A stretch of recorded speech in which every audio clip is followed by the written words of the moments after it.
primero vamos a platicar de la visita de Felipe Calderón. Ayer estuvo en Coahuila y habló de este tema del coahuilazo. Él niega el hecho de la conspiración que está acreditado en documentos. ¿Cuál es su opinión? Sí, efectivamente, bueno, yo le decía que el presidente Calderón, bueno, el expresidente Calderón tiene la lengua larga, pero la moral muy corta, porque él perfectamente sabe cómo se vivió el fenómeno aquí y en todo el país. Efectivamente había grandes capos que vivían en el estado, vivían desde 2013 en Torreón, se paseaban libremente en Torreón y estaban emparentados con el alcalde, que era Guillermo Anaya, ¿no? O sea, todos sabemos que el hermano de Sergio Villarreal el Grande estaba casado con la hermana Elsa María Anaya. Y había otros capos que vivían en Coahuila, efectivamente, que se paseaban por aquí, y si el presidente Calderón lo sabe es porque yo se los dije, porque yo les entregué la información, yo les entregué miles de páginas con fotografías, mapas aéreos, redes de vínculos. Se me dijo el señor Ramón Pequeño, que es el jefe de antinarcóticos de la Policía Federal, me agradecía la información y me decía, tú no te metas, tú no tienes la capacidad, nosotros vamos a ir por ellos. Cuando vinieron, jamás. Se tuvo que largar Felipe Calderón de la presidencia de la República para que pudieran agarrar a los jefes de los Zetas. Entonces, ahora él quiere decir otra cosa, pero a los hermanos Treviño Morales no los agarró Felipe Calderón, se tuvo que ir él para que los pudieran agarrar. Igual que se tuvo que ir para que pudieran agarrar a su socio, el Chapo Guzmán. Entonces me parece un cinismo extremo que haya venido a decir esto el señor.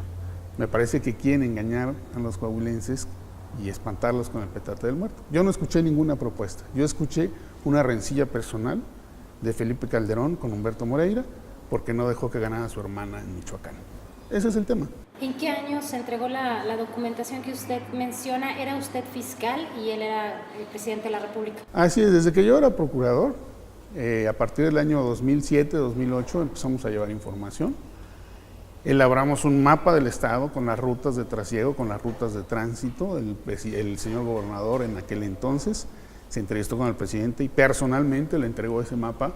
Le pidió el auxilio del ejército y de la marina para que toparan esos puntos por donde se movían los narcos. Se les pidió apoyo. Y no es cierto que no hayamos querido trabajar con el ejército y la marina. Nosotros les comprábamos las camionetas. El gobernador les daba la gasolina para que el ejército pudiera funcionar aquí. Cuando vino la marina se les ofreció construirles una base naval en la presa de la Amistad.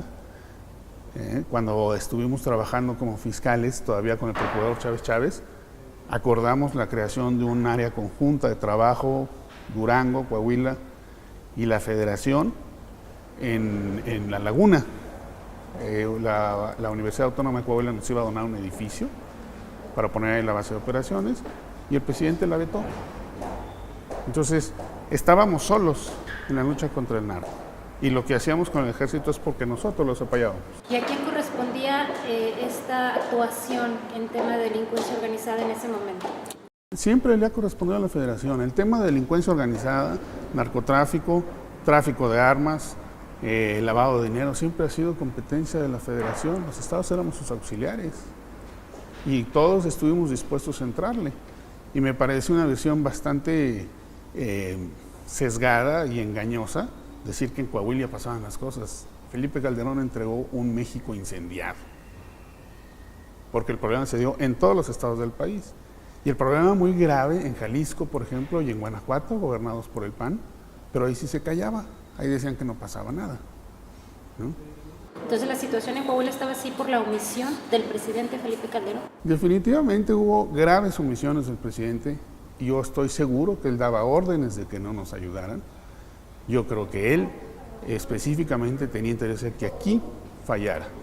Y es muy grave que un jefe de Estado gobierne en contra de quienes no piensan como él, que era la mayoría de México, y que utilice un tema tan delicado como la seguridad pública y como la justicia para solventar sus rencillas personales y sus propios complejos.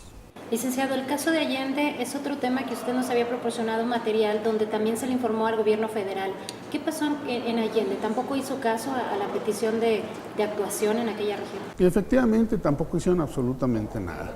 Se iniciaron las investigaciones aquí, se hizo un desglose que se llama, es decir, se saca una copia certificada de la averiguación previa, se entregó personalmente en las oficinas de la CIEDO y se les dijo, aquí hay un tema muy grave de delincuencia organizada, te corresponde investigar porque está demostrada la intervención del grupo criminal, entonces aquí está para que ejerzas tus facultades. Jamás emitieron una respuesta. Y en las mesas de coordinación, de los grupos de coordinación, donde nos reuníamos autoridades federales y estatales, el tema se trató abiertamente y se pidió el apoyo de las autoridades federales para que se intervinieran en esa región. Todo esto derivó en una venganza política contra el Estado. Hubo encarcelamientos, persecuciones de gente que hoy se acredita era inocente.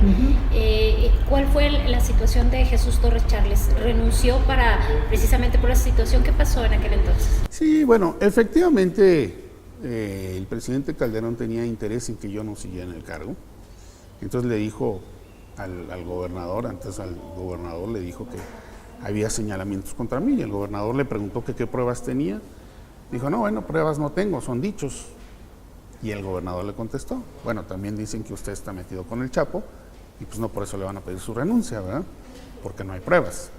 Y eso lo confirma la señora Arvide en su última participación que tuvo ahí en un periódico de la localidad, donde dice que ella escuchó que el presidente le exigía pruebas. Pues claro que le exigía pruebas.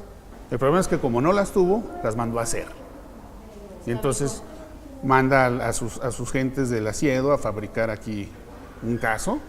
Específicamente, a mí no tuvieron la capacidad de fabricar nada contra mí. Finalmente yo no estuve señalado en la averiguación previa. Señalaron a mi hermano. Y son tan ruines que para señalar a mi hermano utilizan al expresidente del Partido de Acción Nacional en el estado de Durango. Se utiliza una fotografía, obligan a los testigos a punta de golpes a que firmen y dicen que lo identifican como Humberto Torres Charles, y la fotografía corresponde a Juan Carlos Gutiérrez Fragoso, que él era el presidente del PAN en el estado de Durango. Entonces aquí hay dos hipótesis: o no supieron lo que estaban haciendo, o perfectamente mandaban a ese señor a negociar con los Zetas y hacerse pasar por mi hermano. Él nunca fue investigado, como siempre pasaba, ¿no? O sea, tampoco las declaraciones de Sergio Villarreal contra Guillermo Anaya fueron investigadas, al contrario, fueron sustraídas del expediente, según dice el periodista de Proceso Ravelo, ¿no? Sabiendo de su inocencia, ¿por qué decide renunciar en ese entonces a la Consejería Jurídica del gobierno? Bien, se dieron diversos factores. Nos dimos cuenta que había esta persecución contra mi hermano, que es mi familiar directo, que había contra exfuncionarios o funcionarios, todavía el comandante todavía está en funciones, el licenciado Berardo está en funciones, prácticamente todos los demás estaban en funciones. Yo ya estaba como su consejero jurídico, pero platiqué con el gobernador y decidí separarme para aclarar esta situación y para apoyar en la defensa de mi hermano, además, ¿no? Entonces yo creo que me pareció una postura adecuada, mientras estaba este tema en el aire, pues que yo me separara, primero para que se pudiera investigar libremente, y segundo para hacer frente yo también a los señalamientos. ¿Y se logró demostrar la inocencia? Absolutamente. Todos los que fueron involucrados, todos los que fueron señalados, han sido exonerados. Y en todos los casos, ya sea mediante sentencia absolutoria o mediante juicio de amparo, en todos los casos está demostrado que las pruebas utilizadas fueron ilegales, que la declaración de los testigos protegidos, colaboradores, fue ilegal, que hubo tortura, que hubo manipulación de la información y que entonces se construyó todo un caso con base en pruebas falsas, únicamente con ánimo de perjudicar.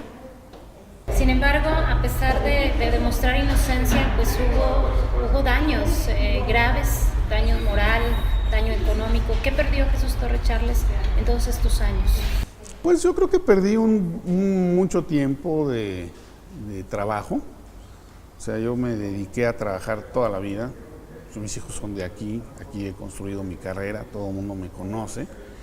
Y pues de repente tiene uno que dejar todo ello, ¿no? Y tiene que enfrentar señalamientos injustos. Entonces, pues es regresar. O sea, todo lo que has conseguido en el tiempo es regresar. Yo siempre he estado consciente que como servidor público está sujeto al escrutinio de la sociedad y que hay muchas opiniones. Habrá quien diga que fui muy mal funcionario y habrá quien diga que fui muy buen funcionario, y con todos ellos podemos debatir, etcétera, etcétera. Y eso lo acepto. Lo que yo no puedo aceptar es que se me haya hecho un señalamiento y que a mi familia y a mis funcionarios se les haya hecho un señalamiento fundados en pruebas falsas nada más por consigna. Eso provocó que todos nosotros tuviéramos que abandonar nuestro campo de actividades un buen tiempo. Yo tuve que emigrar a la Ciudad de México, allá estoy trabajando afortunadamente, me incorporé un tiempo a trabajar en Cámara de Diputados y tengo mi despacho y vivo de mis negocios, de mis asuntos como abogado.